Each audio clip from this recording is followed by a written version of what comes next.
तो हम लोग यहाँ आ गए हैं गिरिराज महाराज जी यानी कि गोवर्धन जी के मंदिर में। यहाँ पे परिक्रमा का विधान है, बड़ी परिक्रमा और छोटी परिक्रमा। लेकिन उसे शुरू करने से पहले आपको ये बताना ज़रूरी है कि यहाँ इस मंदिर में साक्षात जो गिरिराज जी विराजमान है, वो भक्तों को जब दर्शन देते हैं तो ऐसा मानते हैं कि कलयुग में वो उनकी हर मनोकामना को पूर्ण करने वाले हैं। और ये मेरे पीछे है मार्ग शुरू होने का रास्ता, जहाँ से हम अपनी यात्रा शुरू करेंगे। रात काफ़ी हो गई है, ठंड भी बढ़ती जा रही है और आज क्योंकि गोवर्धन पूजा का दिन है तो ये और भी ख़ास हो जाता है, क्योंकि रात के वक्त भी यहाँ इतनी चहलकदमी है अगर आप देखें तो। सबसे बड़ी बात यह है कि इसकी महिमा बहुत है और आज इस यात्रा को शुरू करने के साथ ही हम ये भी जानेंगे कि इतनी महिमा आखिर जो कही जा रही है उसे हम अनुभव अपने साथ कैसे सहेज के ले जा रहे हैं, ये भी दिखाएंगे। चलिए शुरू करते हैं।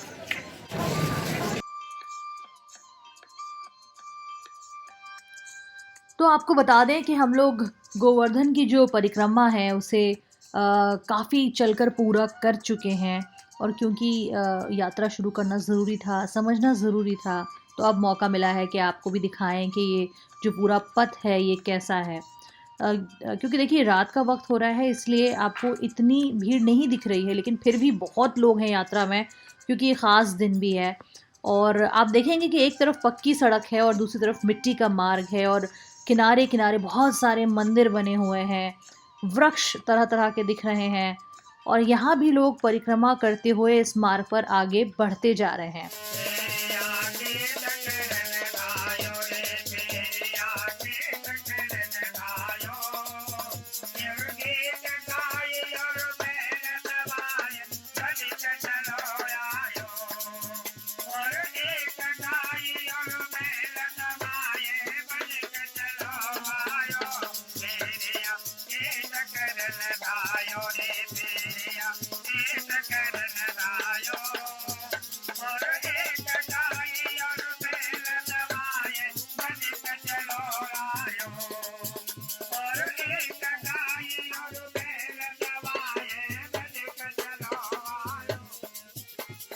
तो ये जो पूरा नज़ारा है ये शायद वीडियो में इतना नहीं ही समझ में आ रहा होगा, लेकिन यहाँ हवा हल्की हल्की ज़्यादा ठंडी है, हल्की है लेकिन ठंडी ज़्यादा है।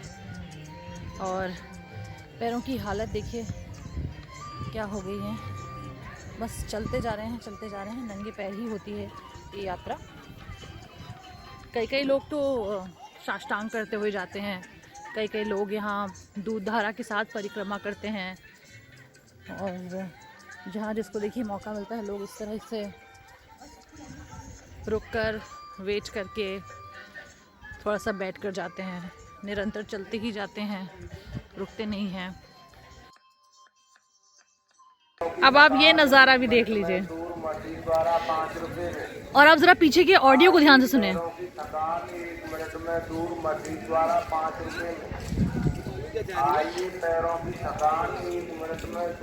यानी कि आप परिक्रमा करते करते अगर ज़रा सा भी थक रहे हैं तो यहाँ देखिए, जो आप मॉल्स में या कॉलेज में पैरों की मसाज करने वाले यंत्र देखते हैं वो यहाँ पे ऑन रोड लोगों ने यात्रियों की सुविधाओं के लगा रखे हैं। हालांकि लोग ज़्यादातर रुकते नहीं हैं, कुछ लोग देखिए रुक के पूछ ज़रूर रहे हैं, दिलचस्पी ज़रूर दिखा रहे हैं, लेकिन फिर आगे बढ़ते जा रहे हैं। जोश बिल्कुल भी कम नहीं हुआ है। देखिए कहीं से भी क्या कुछ हल्का लग रहा है? नहीं, और है भी नहीं। अब हम लोग को यहाँ देखिए एक चाय पीने के लिए एक दुकान मिल गई है, अंगीठी भी जल रही है, तो हम लोग यहीं थोड़ी देर के लिए बैठेंगे और चाय पियेंगे। तो यही है देखिए रास्ता परिक्रमा का, क्योंकि अभी लाइट आ गई है तो we can see it completely कैसा जा रहा है ये रास्ता।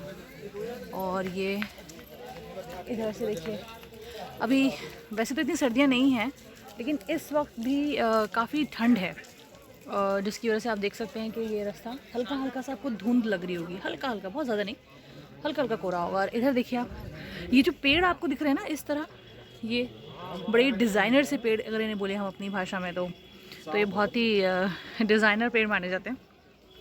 और ये आपको इधर ही इसी क्षेत्र में ज़्यादा देखने को मिलेंगे, मथुरा, वृंदावन।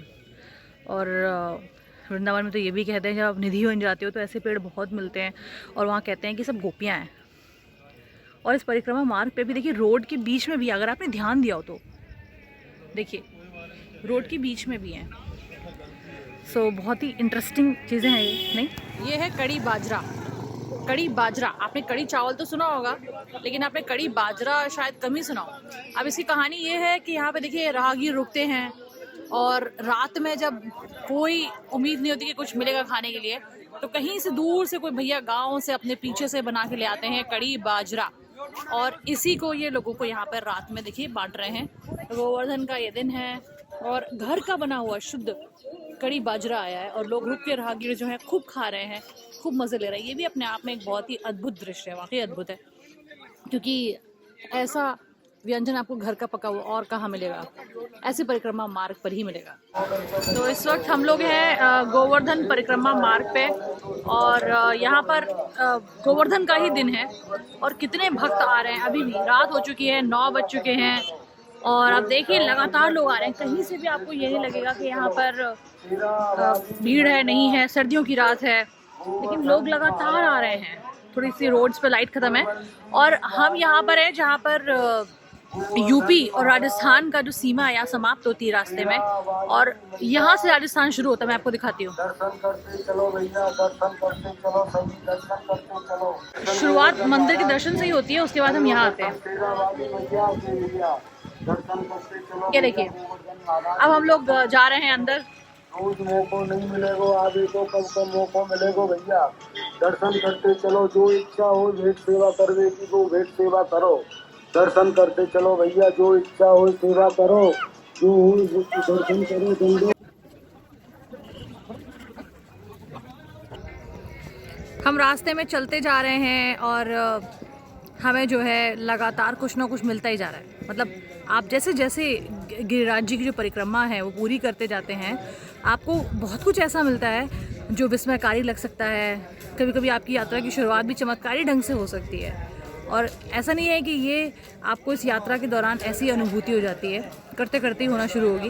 लेकिन फ़िलहाल जो हम आपको दिखा सकते हैं, बता सकते हैं, देखिए हम राजस्थान के अंदर आ चुके हैं और उसके बाद हमें दर्शन हो रहे हैं। ये बड़ा सा वृक्ष है और राजस्थान बॉर्डर के अंदर आने के बाद हमें लगातार ये दर्शन हो रहे हैं। देखिए ये जगह जगह पर इस तरीके से सजाया जाता है। अब ये मंदिर है, देखिए आप लड्डू गोपाल जी के दर्शन कीजिए, गोवर्धन जी के दर्शन कीजिए।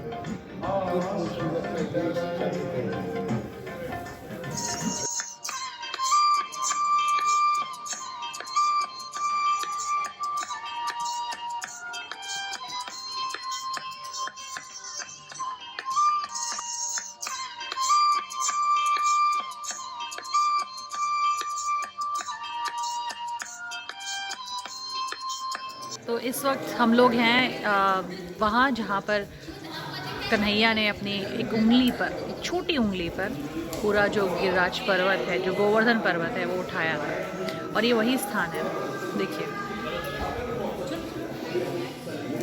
यहाँ इस वक्त रात के 11:30 बज रहे हैं। परिक्रमा चलती रहती है, निरंतर चलती रहती है, कभी रुकती नहीं है। तो हम लोग का जो पड़ाव है वो अगला यहाँ पे आकर रुका है, जहाँ पर गिरिराज जी का मुखारविंद है। जतीपुरा की जगह है ये, और यहाँ पे उनका मुखारविंद है जिनके दर्शन के लिए भक्तजन आते हैं। देखिए यहाँ पर सज चुका है मंडप और आपको हम दर्शन कराने जा रहे हैं गिरिराज जी महाराज के मुखारविंद के, जो कि यहाँ देखिए जिन्हें वो सजा रहे हैं ठीक वहीं है। इस क्षेत्र में आगे आपको और क्या देखने को मिलने वाला है, एक ऐसा खास स्थान जहाँ पर लोग बैठ के विश्राम ज़रूर करते हैं, क्योंकि इसका भी महत्व है। यहाँ रुकते हैं थोड़ी देर के लिए, विश्राम करते हैं। यहाँ जो यूनिक चीज़ है वो ये है कि आपको आलू की सिंघाड़े की आटे की जो मिक्स की हुई जलेबी होती है वो मिलती है, और उसी का भोग प्रसाद चढ़ता है। और आपको देखना भी होगा कैसा होता है, चलिए दिखाते हैं आपको।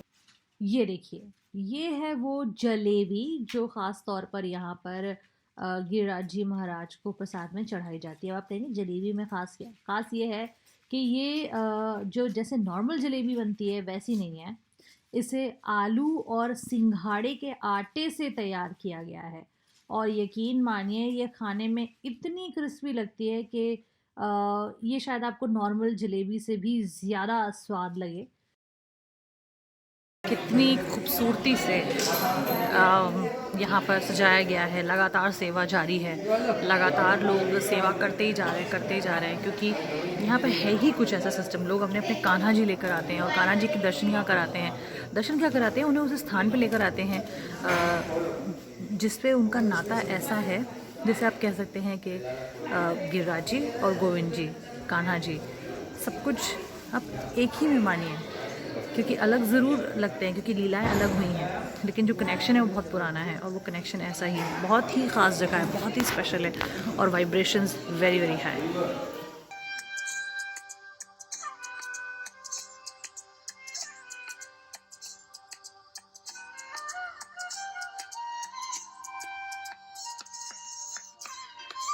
जो आप पीछे हमारे मार्ग देख रहे हैं, ये है बड़ी परिक्रमा का मार्ग, यानी कि श्री कृष्ण जी की इसको कहते हैं परिक्रमा, बड़ी परिक्रमा मार्ग है ये। और ये अब हमारा पूरा हो चुका है और अब हम लोग आगे बढ़ेंगे और छोटी परिक्रमा करेंगे।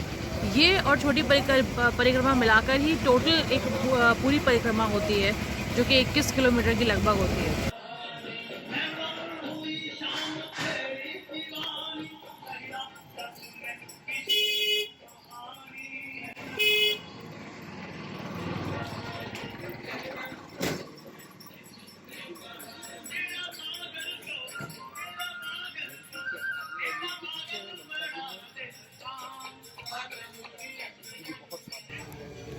अब हम लोग यहाँ पहुँच गए हैं राधा कुंड, और राधा कुंड को देखने के बाद आपको ये अंदाज़ा लग रहा होगा, और पीछे जो मंदिर की घंटियों की आवाज़ आ रही है उसे देखकर आपको ये अंदाज़ा लग ही रहा होगा कि इस वक्त घड़ी में 4 बज रहे हैं। अद्भुत समय है, हम लोग अच्छे समय पहुँचे हैं यहाँ, क्योंकि ये देखिए सामने आपको उनका मंदिर है, पूरा राधा कुंड ये देखिए। और इस वक्त यहाँ बहुत भीड़ नहीं है, अगर आप ध्यान से देख पाएँ तो पुराने स्ट्रक्चर्स दिखेंगे जो अपने आप में कह रहे हैं कि ये बहुत प्राचीनतम है। ये हम लोग बढ़ते जा रहे हैं परिक्रमा मार्ग पे। छोटी परिक्रमा मार्ग यानी जो राधा रानी जी की परिक्रमा होती है, ये जब आगे और बढ़ती जाती है तो राधा कुंड से हम आगे बढ़े, उसके बाद पूरा रास्ता ऐसे ही है। और क्योंकि अब सुबह हो चुकी है, 4 बज चुके हैं, तो हर जगह से आरती की, घंटियों की, मंजीरों की, कीर्तन की आवाज़ें आ रही हैं और ये सिलसिला लगातार जारी है और आगे भी रहेगा, क्योंकि यहाँ माहौल बहुत ही हाई वाइब्रेशंस वाला हो गया है। देखिए सुबह की जो रौनक है, चहल पहल है, वो शुरू हो गई है।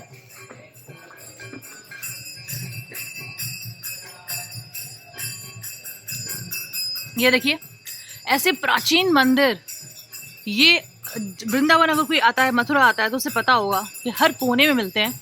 और यहाँ गोवर्धन जी की जो परिक्रमा हम कर रहे हैं, तो वहाँ भी ऐसी जगहें मिल रही हैं हमें। पूरा मार्ग ही देखिए ऐसे।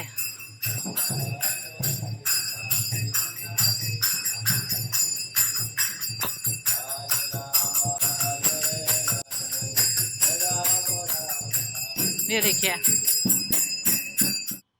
यही वो मार्ग है जो अब आपको धीरे धीरे ले जाएगा कुसुम सरोवर की ओर।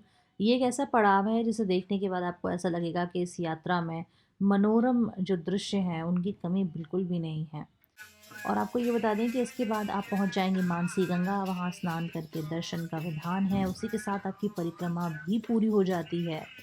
और अब जैसे कि धीरे धीरे इस मार्ग में आपको बहुत कुछ मिला है, तो इसके साथ आप बहुत सारी चीज़ें अपने साथ ले जाने वाले हैं। लेकिन जो सबसे बड़ी बात है जो आप ले जा सकते हैं, वो यही है कि आप अपने मन को और पूरी तरीके से अपनी आत्मा को समर्पित कर देते हैं, और हो ही जाता है ये।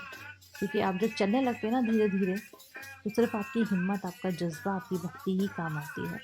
और मुझे लगता है यही इस यात्रा का सार है और इसी में सब कुछ समाहित भी है। जब आप एक बार गोवर्धन आते हैं तो हमेशा के लिए गिरिराज जी के हो जाते हैं।